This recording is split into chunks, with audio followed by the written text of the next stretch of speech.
بيبدأ فيلمنا مع نايومي وهي بتدرب بارني ابن اختها معاها في اعماق المحيط. طبعا اول مره بالنسبه له فكان منبهر جدا بكل حاجه حواليه، وتصور كمان صور كتير كتذكار لاول يوم شغل ليه. وفجاه وهو بيصور نايومي شاف قرش جاي عليهم من ورا، لكنها اتعاملت معاه باحترافيه وكمان علمته يعمل ايه لو قرش قرب منه في اي يوم من الايام. وفوق في المركب جاكسون كان بيتفق مع عميل واسرته على جوله في اعماق المحيط، ومفروض ان العميل ده هيوصل هو واسرته الاسبوع الجاي، والرحله هتستمر لمده اسبوع. وطبعا لان نايومي بتحب البحر فهم هيروحوا بالهليكوبتر علشان يستعدوا ويجهزوا للجوله دي، اما هي فهتروح بالمركب بتاعها عن طريق البحر افضل واروق بالنسبه لها. واكد عليها ما تتاخرش علشان البروجرام كله معتمد عليها، وبالفعل ركبوا الهليكوبتر وطلعوا على هناك. اما هي فنزلت اشترت حبه حاجات علشان السفر وجهزت المركب بتاعها وكل حاجه، ونزلت سهرت شويه في بار وودعت صديقتها لانها مسافره بكره الصبح. وبالمناسبه بنعرف انها بتحب جاكسون وهو كمان بيحبها، لكنها ما زالت بتصده، وده بسبب الصدمه اللي عندها من وهي صغيره ومخوفاها من الدخول في اي علاقه مع اي حد. وبالليل وهي نايمه حلمت بالرحله اللي كانت مع باباها ومامتها لما كان عندها 8 سنين، والمركب بتاعتهم غرقت وباباها كان بيدور عليها فوق لكنها غرقت تحت. لكن فجأة بيظهر حد وبينقذها من الغرق، وتاني يوم بتصحى وبتاخد المركب بتاعتها وبتتوكل على الله. وفي الوقت ده طبعا جاكسون وبارني كانوا وصلوا وبيراجعوا البروجرام بتاع الجولة، وفجأة بارني وهو قاعد بيتابع الارصاد شاف موجة شديدة جدا في نفس الاتجاه اللي نايومي جاية منه، فتواصل معاه بسرعة وقال لها، فشكرته وقالت له انها تغير المسار وتتجنبها. وجاكسون قال لها بلاش مخاطرة واطلع على دومينيكا استني هناك لحد ما تنتهي وكملي عادي. لكن طبعا ده معناه انها تتأخر والبروجرام اللي مجهزينه هيبوظ قبل ما يبتدي، فقررت انها تكمل وقال لها طب خلي بالك من نفسك ولو في اي حاجه تواصلي معايا على طول. وبالفعل غيرت المسار والعاصفه دي كانت واضحه جدا قدامها من بعيد،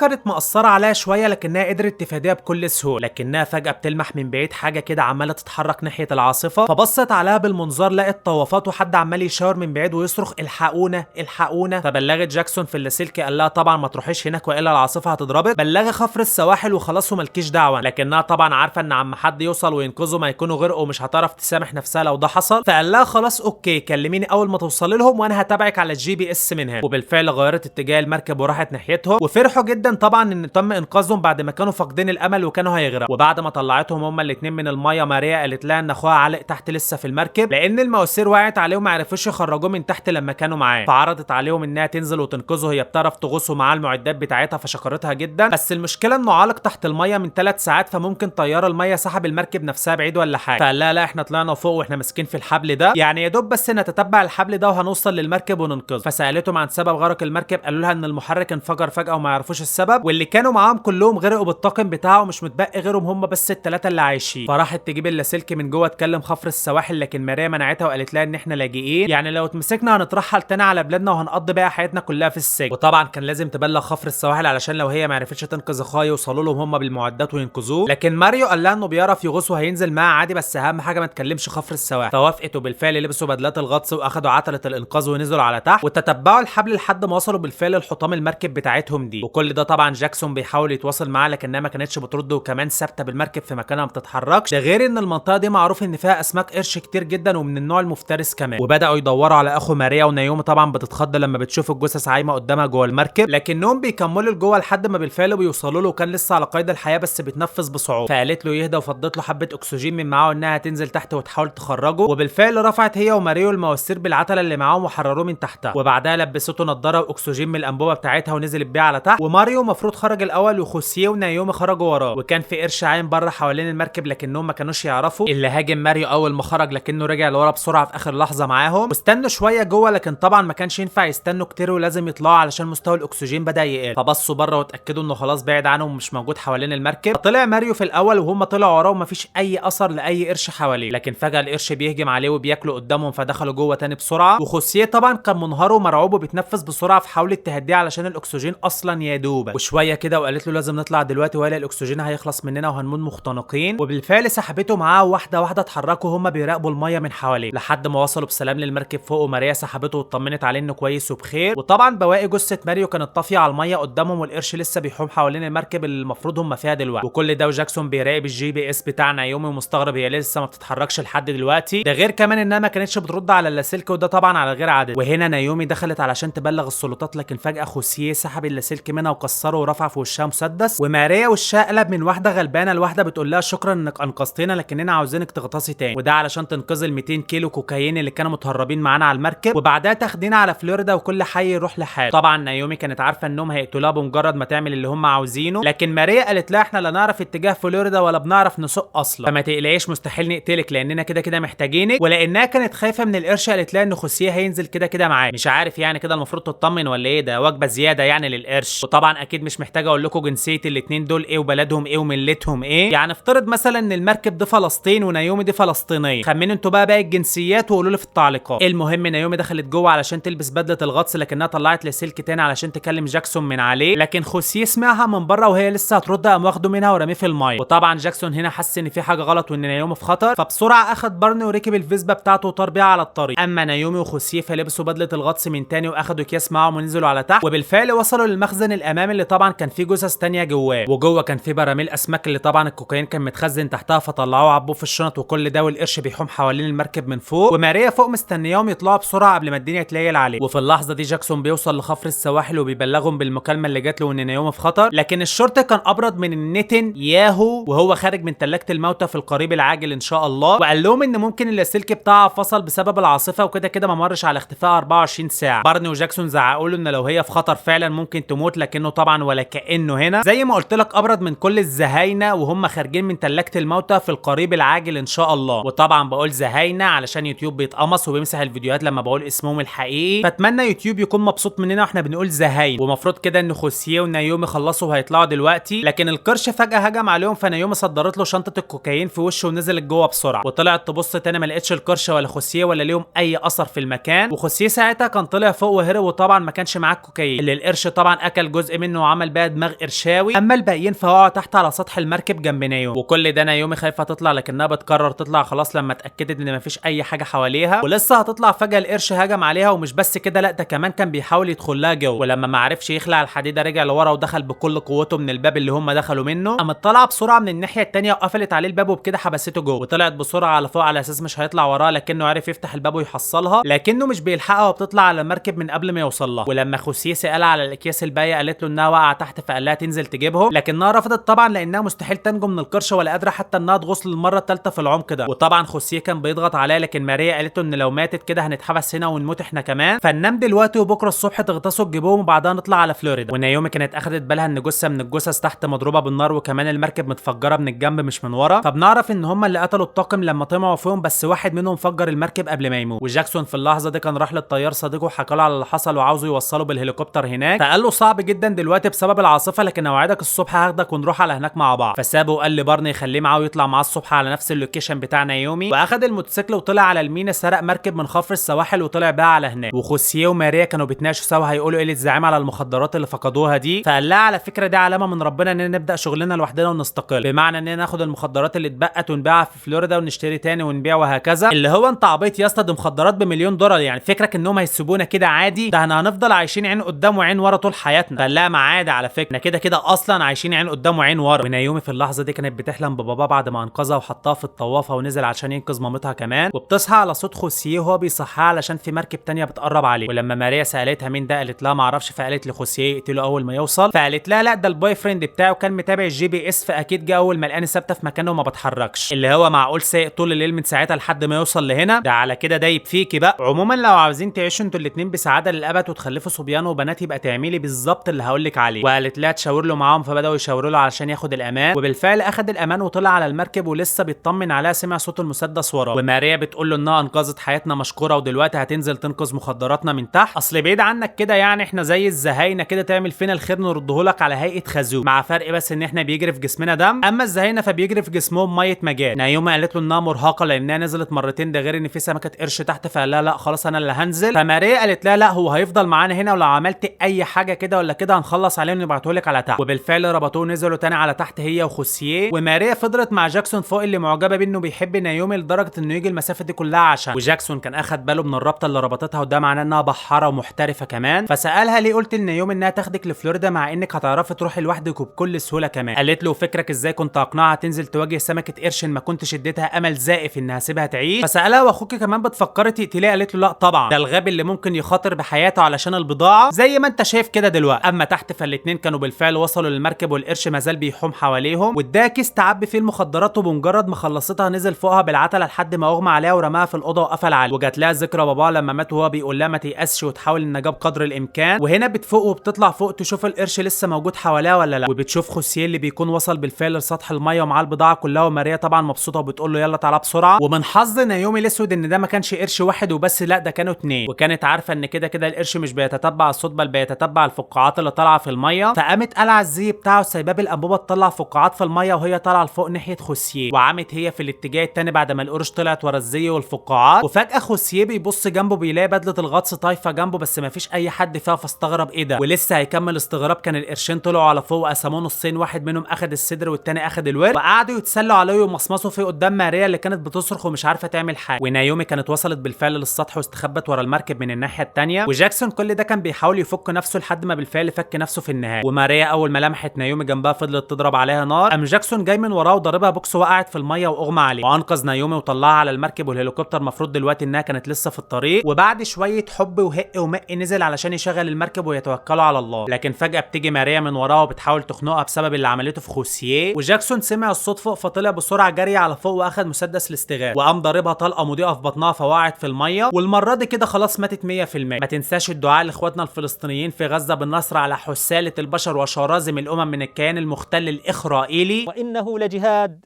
نصر أو استشهاد. والسلام عليكم ورحمة الله وبركاته. ما تنساش لايك واشتراك للدعم على الاستمرار في تقديم المحتوى، وفعل الجرس علشان يوصلك كل جديد، واشترك في قنواتنا الاخرى لمزيد من المتعه. واشوفكم على خير ان شاء الله مع ملخص جديد لفيلم جديد او مسلسل جديد في الاسبريسو. سلام.